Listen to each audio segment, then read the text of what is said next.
So for my project, I looked at housing price data along with default rates for federal loans through the Perkins program.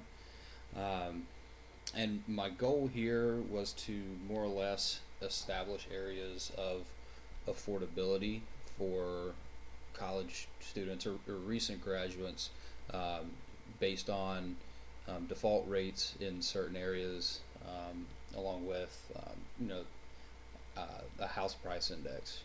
Um, so even though most recent graduates aren't necessarily buying a home, it's a really good indicator for cost of living in certain area. So my first data set I got from Freddie Mac, and what this is here, these are the indices, housing price index um, from June 2012, and I chose 2012 because the loan data that I have here was from um, 2011. So 2012 is when a lot of these recent graduates would be looking to purchase homes or looking to relocate to a new area.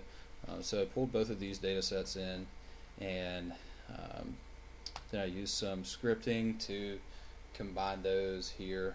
So currently it has a different instance for each state, and that is from individual universities within each state. So I have the default rate for each of those universities. I don't have them named here just because it's not relevant for what I'm doing. So then I found this package that allowed me to use SQL, which it is SQLDF. You can see here. I don't have it on right now. And that also comes with a SQLite interface. And there are a couple other packages that you have to run it. So that was really nice because it let me use SQL, which I'm much more familiar with in order to manipulate my data sets. So, saving it cleared my console. So I'm just going to bring up some of the history to show an example. So let's see. Here is where I used an inner join and a group by on the combined table in order to find the averages per state. I did the group by per state, so now I have the average default rate and the average index for each of the 50.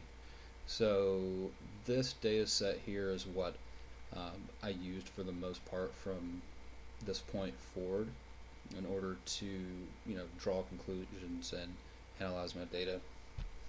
So I also did some analysis in R. So I used the a priori algorithm, and I was able to use that through a nice package called A rules. It's an association rules package, and the A rules visualizer, which just lets me create plots and illustrations of what I'm doing. So I exported my averages, and I created an index for both the default rate and the index from low, medium to high based on affordability. So where you have a low rate and a low index, that's an indicator for an affordable area or the most affordable area, and where you would have high rate, high index, that would be the least affordable area. So based on that, I used A rules with a priori, and I have, here's a little bit of the script that I ran, and you can see where I defined the support and confidence parameters, and then from there I was able to plot it. I also ran some more commands which allowed me to sort of narrow down the rules, so that I didn't have an absolute outrageous amount. So I have a screenshot of that. I believe this is from the top 10 or 20 rules, and can't see it too well, but you can see where I have support on the x-axis and confidence here, and then I have the lift here on the right side, which is labeled based on the darkness of each dot. So from there, I took my new data set and I went into Orange, and I created this project here. Some of what I have here, I didn't use to really draw conclusions, sort of just to play around with, but some other functions were really useful.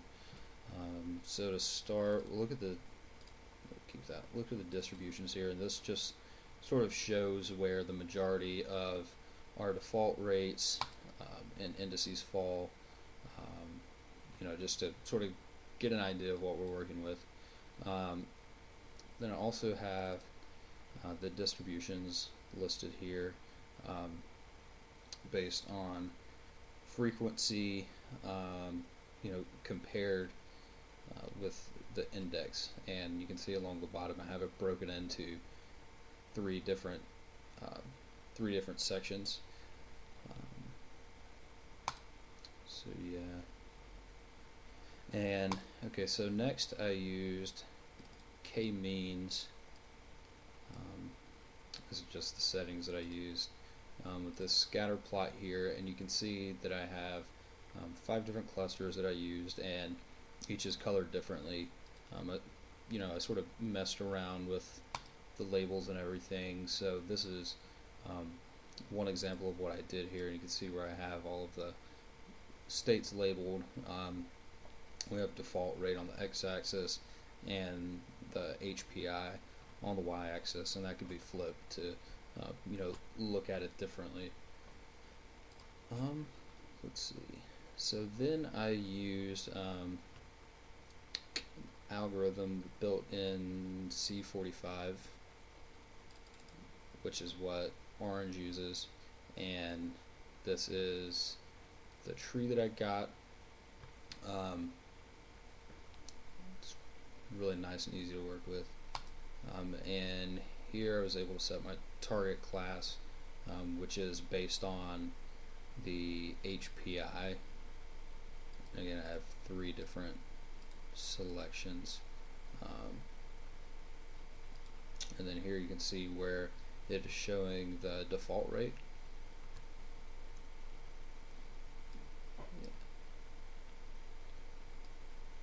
Alright, so from there I was able to use this data to sort of just put it back into a spreadsheet, and in order just to be able to save down more or less the analysis that I conducted in order to have an idea of what went on,